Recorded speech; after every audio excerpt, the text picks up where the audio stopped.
नमस्कार, स्वागत है आपका सद्भावना पाती न्यूज में और मैं हूं आपके साथ पूनम शर्मा। आज विशेष बातचीत में हमारे साथ मौजूद हैं देवपुत्र पत्रिका के संपादक, जो कि लंबे समय से चली आ रही है, और इंदौर के वरिष्ठ पत्रकार डॉक्टर विकास दवे जी। दवे जी नमस्कार, बहुत बहुत स्वागत है आपका इस खास बातचीत में। तो सबसे पहले हम यहीं से शुरू करते हैं कि वर्तमान समय में बाल साहित्य की स्थिति क्या है।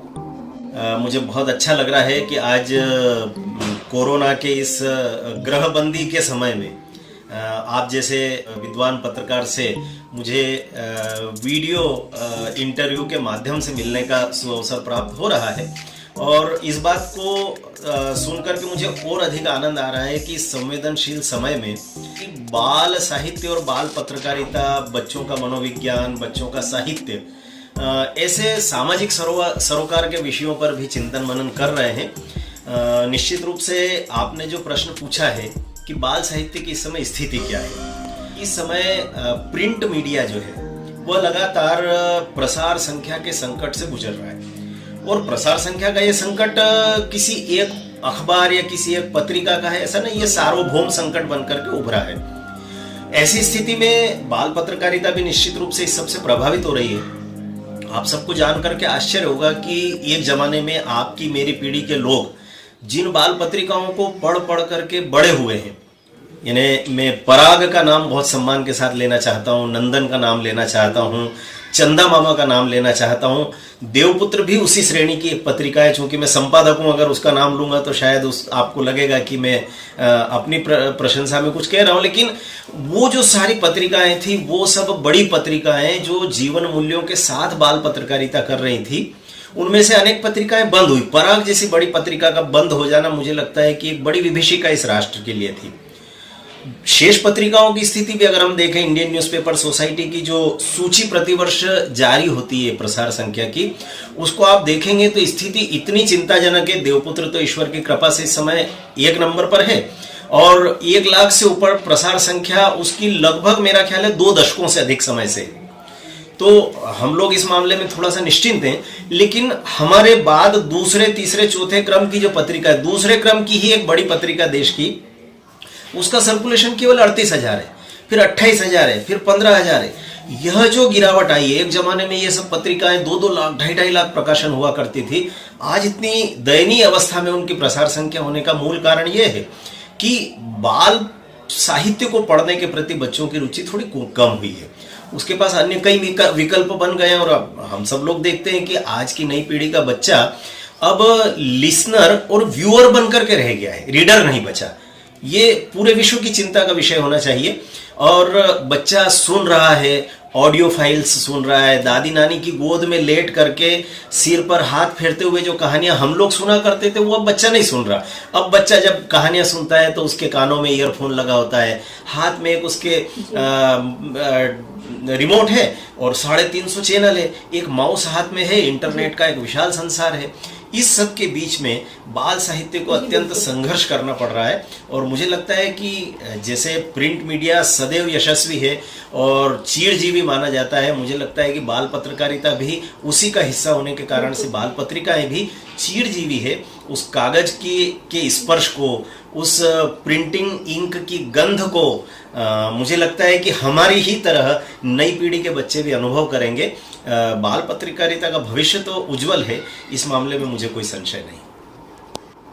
सर, एक बार वापस हम बाल साहित्य पर आते हैं। चूंकि आप तो पीएचडी कर चुके हैं, पीएचडी करवाते हैं और बाल साहित्य में आपको महारत हासिल है, तो जो नवोदित लेखक इन दिनों बाल साहित्य की रचना कर रहे हैं या जो इस क्षेत्र में आना चाहते हैं, आप उन्हें क्या सुझाव देना चाहेंगे कि किस प्रकार की रचना वे करें ताकि अपने हुनर में महारत हासिल कर पाएं?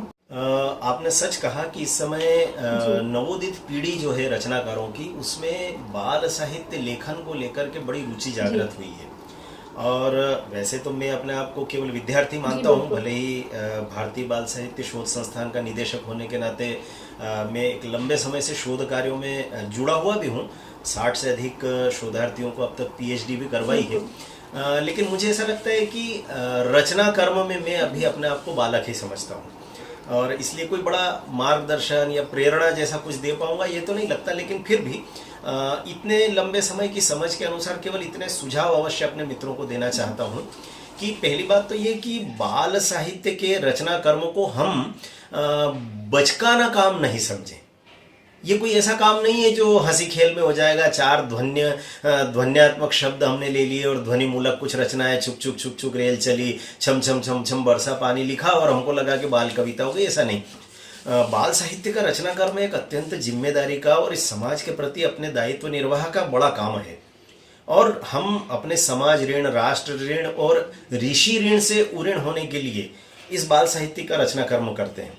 तो बच्चों का साहित्य ऐसा हो जिससे इस देश का बच्चा सामान्य ज्ञान की प्राप्ति तो करे ही, मेरा उससे कोई विरोध नहीं, लेकिन इस देश की मिट्टी से जुड़े, राष्ट्रीय चेतना उसके मन में जागृत हो, ऐसा साहित्य हम रच सकते हैं क्या?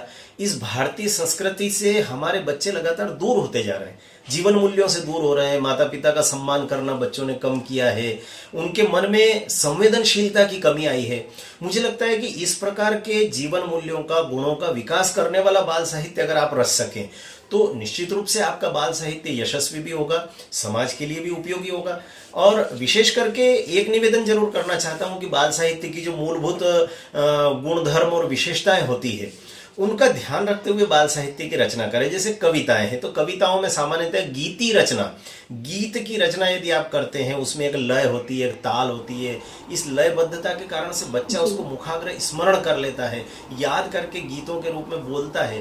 तो इसलिए छंद विधान का निर्वाह करने वाले लोग ही कृपा करके बाल कविताओं की, गीतों की रचना करें तो ज्यादा अच्छा है। मैं ऐसा नहीं कह रहा कि नई कविता नहीं लिखी जा सकती, लेकिन बच्चों की समझ अभी नई कविता जितनी नहीं होती है, चूंकि वह छोटा है, और इसलिए गीत के रूप में लिखें। कहानियां भी जब हम लिखते हैं, आलेख जब हम लिखते हैं, जीवनियां हम लिखते हैं, तो कम से कम वो ऐसी हों जो बच्चों को प्रेरणा दे सके, उसको जीवन संघर्ष के लिए तैयार कर सके। आने वाले समय में वह राष्ट्र का एक जिम्मेदार नागरिक बनने वाला है, इसलिए देश समाज के प्रति उसकी जिम्मेदारियां क्या क्या है, उसकी संवेदनशीलता कहाँ कहाँ होना चाहिए, इन सब बातों को यदि हम बाल साहित्य के रूप में बच्चों को दे सकें तो मुझे लगता है कि इन नवोदित रचनाकारों का बाल साहित्य रचना कर्म सार्थक हो सकेगा।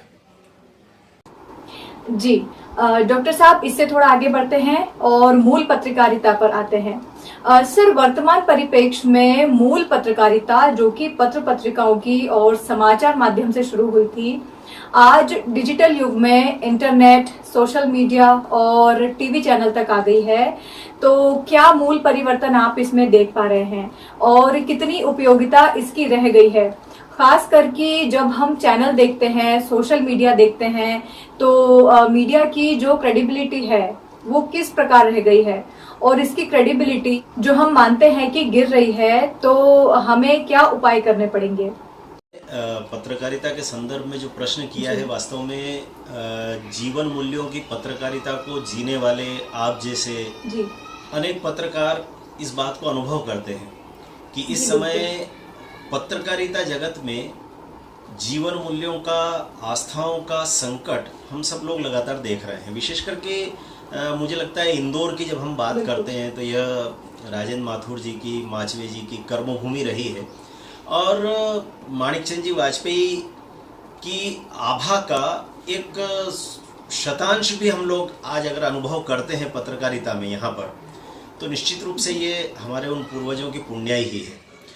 किंतु पत्रकारिता का स्वरूप जिस ढंग से तेजी से बदल रहा है, विशेष करके वेब पत्रकारिता का क्षेत्र इन दिनों, इलेक्ट्रॉनिक मीडिया का क्षेत्र इन दिनों जिस तेजी से आगे बढ़ रहा है, और आपने जो कहा यह सच है कि इसमें प्रामाणिकता का अभाव, विशेष करके वेब पत्रकारिता के समक्ष ये बड़ा प्रश्न इस समय खड़ा हुआ है।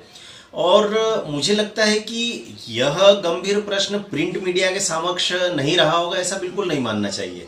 इलेक्ट्रॉनिक मीडिया के समक्ष तो आज भी ये प्रश्न मुंह बाएं खड़ा है, और इसलिए वेब पत्रकारिता भी इन दोनों माध्यमों की तरह ही, प्रिंट मीडिया और इलेक्ट्रॉनिक मीडिया की तरह ही, स्वयं को इस अग्नि परीक्षा में झोंक करके और पूरी शुचिता और मर्यादा के साथ इस प्रश्न का उत्तर देने में सक्षम सिद्ध होगी। और वेब पत्रकारिता की प्रामाणिकता क्रमशः धीरे धीरे बढ़ी है। हम सब लोग प्रयास करें।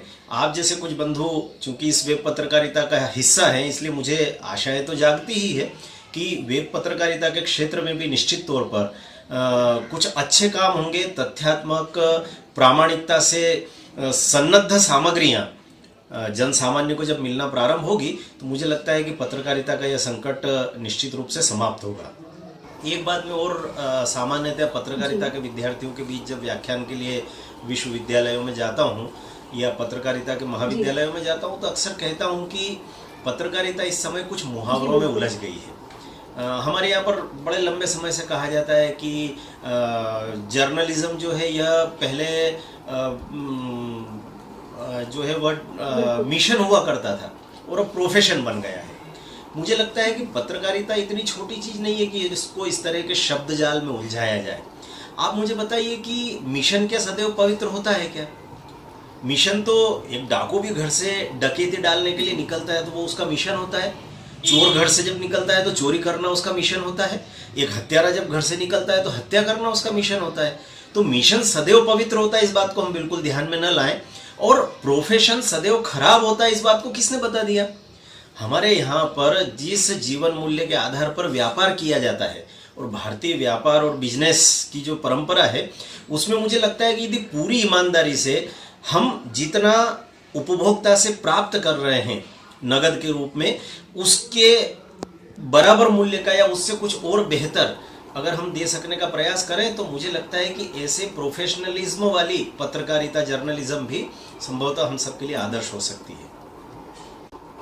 डॉक्टर साहब, जैसे कि इस समय लॉकडाउन चल रहा है, आप और हम उम्मीद कर रहे हैं कि ये लॉकडाउन जल्द ही खत्म हो, लेकिन शायद ये लंबा चलेगा।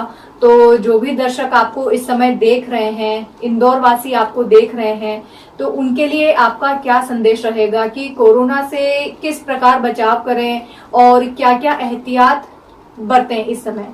कोरोना का यह संकट जो है, जिसे मैं अपने कई आलेखों में और कई बार चर्चाओं में अभी इस समय घर बैठे बैठे बहुत सारे साक्षात्कार अभी चल रहे हैं, परिचर्चाएं भी हो रही है वीडियो कॉलिंग के माध्यम से, उनमें सब में मैं बार बार इस बात का उल्लेख कर रहा हूँ। जिस प्रकार से इतिहास, समाज शास्त्र, राजनीति शास्त्र हो या साहित्य हो, उनमें कई प्रकार के कालों का निर्धारण किया जाता है। गुप्त काल, मौर्य काल इतिहास में कहलाता है, तो अगर हम इधर साहित्य में आते हैं तो वीर गाथा काल, भक्ति काल, आधुनिक काल। और ऐसा ही काल गणना में जैसे कहा जाता है कि ईसा पूर्व, ईसा पश्चात, ठीक उसी प्रकार से मुझे लगता है कि आने वाली पीढ़ियां कोरोना पूर्व काल और कोरोना पश्चात काल, इस दो प्रकार के कालों में विभाजन करके और इस समाज का और संपूर्ण परिवेश का आकलन करेगी। वास्तव में इस समय हम सब लोग घरों में कैद है और विशेष करके भारतीय समाज इतना अधिक सामाजिक है कि उसके लिए अपनों से दूर रहना, अपनत्व को अपने पास सहेज करके मन महसूस करके रखे रहना, लोगों को प्यार नहीं बांट पाना, यह सब एक बहुत बड़ी सजा के रूप में हम सबको लग रहा है। किंतु फिर भी मुझे लगता है कि कोरोना से बचाव का एकमात्र उपाय, हमारे वरेण्य प्रधानमंत्री जी बार बार आग्रह कर रहे हैं कि घरों में रहें और सुरक्षित रहें। मुझे लगता है कि हम सबको घरों में रह करके सुरक्षित रहना चाहिए, संविधान के नियमों का पालन करें। हमारे प्रशासनिक अधिकारी जो जो अपेक्षाएं इस समाज से कर रहे हैं वो सारी अपेक्षाएं तो पूरी करें ही, लेकिन इस खाली समय का उपयोग हम सब लोग इस चिंतन पर भी करें कि कोरोना पश्चात के काल में भारतीय समाज में कौन से बड़े परिवर्तन हम सबको लाना होंगे। हम सबका बड़ा अभ्यास है, तुरंत मिल लेते हैं, जाकर के गले मिलते हैं, लोगों से हाथ मिलाते हैं। जब तक यह स्पर्श चिकित्सा हमारे संबंधों को नहीं मिलती है, हमारे संबंध हरे भरे नहीं हो पाते।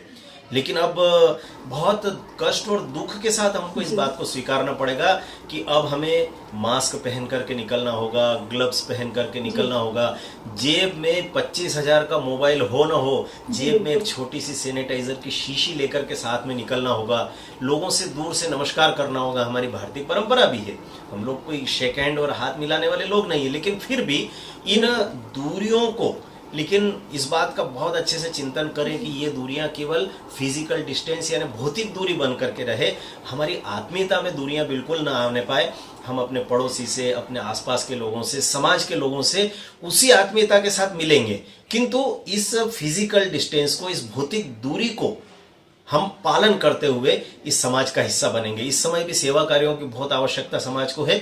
जिस कोने में, समाज के जिस कोने में हमको लगता है कि कोई व्यक्ति भूखा है, किसी को भोजन की आवश्यकता है, किराने की सामग्री की आवश्यकता है, कुछ वयोवृद्ध लोग अपने घरों में अकेले हैं, उनको दवाइयों की आवश्यकता है, इसी सारी आवश्यकताओं की पूर्ति करने का काम हम में से प्रत्येक व्यक्ति को इस भाव से करना है कि चलो जलाएं दीप वहां जहां अभी भी अंधेरा है। और इस सब के बीच में एक निवेदन करना चाहता हूं। आज लगभग सभी समाचार पत्रों में उल्लेख है इस बात का, विशेष करके इंदौर के लिए, कि इंदौर के लगभग 90% जनमानस जो लोग हैं इंदौर के, वो सब के सब मानसिक रूप से इस बीमारी के भय से पूरी तरीके से जकड़ चुके हैं। हम सब लोग कुछ सकारात्मक काम करने का प्रयास करें। घरों में भजन हो सकते हैं, गीत हो सकते हैं, वाद्य बजा सकते हैं। थोड़ा सा आनंद के अवसर हम सब लोग परिवार के साथ तलाशने का प्रयास करें। और इस विषाणु से डरने की आवश्यकता नहीं है, केवल सतर्कता की आवश्यकता है। मुझे लगता है कि लिखने पढ़ने में ये साहित्य जो इतना हमारे पास हो सकता है कुछ अधिक होगा पत्रकारिता के क्षेत्र में है इसलिए, लेकिन जिसके पास जो साहित्य है उस साहित्य को हम सब लोग पढ़ें और इस साहित्य को उतारने का प्रयास करें जीवन में। और बाकी सारे साधन भी हैं, टीवी का भी आनंद लें, मोबाइल का भी आनंद लें, इंटरनेट से इतनी सूचनाएं आ रही है, लेकिन इनमें भी नकारात्मक सूचनाएं जो इस विषाणु से संबंधित है उनको कम से कम समय देते हुए ज्यादा से ज्यादा समय आनंद के पलों को देने का प्रयास करें। तो मुझे लगता है कि हमारा मनोविज्ञान थोड़ा सा ठीक हो सकेगा। और इसलिए मैं यही निवेदन करता हूं कि कोरोना काल में इस संयोग से मिले हुए खाली समय का जितना अधिकतम सदुपयोग हम अपने उन पुराने शौक को याद करें। किसी को चित्रकला का शौक है, किसी को गायन का शौक है, कोई कुछ और करता है, कोई लिखता है, कविता कहानियां लिखता है। ऐसे सारे अपने शौक पूरे करने के लिए ईश्वर ने हमको समय दिया। इंदौर के लोगों को तो 40 दिन हो गए इस तालाबंदी में, अभी पता नहीं और कितना समय लगेगा क्योंकि स्थितियां अधिक खराब है। तो इसलिए पूरे समय का सदुपयोग हम सब लोग करें, ये निवेदन मैं सब लोगों से करना चाहता हूँ। तो ये थे दोस्तों डॉक्टर विकास दवे जी हमारे साथ, जिनसे हमने बाल साहित्य पर चर्चा की। उम्मीद करते हैं आपको हमारा ये प्रयास पसंद आया होगा। तो इसी के साथ आपसे विदा लेते हैं। जल्द लौटेंगे अन्य खबरों के साथ। घरों में रहिए, सुरक्षित रहिए।